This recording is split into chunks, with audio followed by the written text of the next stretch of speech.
involved with the school. It was a lot different than it is now. They had one campus in the Gables, one campus here, and still had some growing pains. They had great ambitions to build a great campus, but they had to overcome a lot of hurdles because in a residential neighborhood, you have to convince the neighbors that you're not going to cause a lot of traffic problems for them and unnecessary noise. And so it was an act of love to help raise funds for the learning experience, and through my friendship with patients, I got to know a lot of the kids, all of the kids here at the learning experience, and each child deserves a fighting chance and a wonderful opportunity. And there's no better facility for a special needs child in the learning experience, because the faculty is trained to make sure that they understand the special needs of each and every child. And not that the public schools don't do a wonderful job, they do.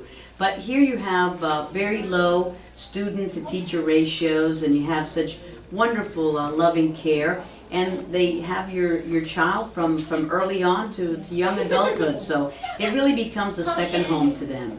So my involvement was a personal one, but then it blossomed into a long-time love affair with the learning experience. Mm-hmm. Now that the unveiling is now, what are your hopes for the future? Well, incredibly enough, no good deed goes unpunished. They are not just opening this new beautiful campus, but now they're already thinking about what's next, and that's the great hallmark of a wonderful dreamer and people who think big.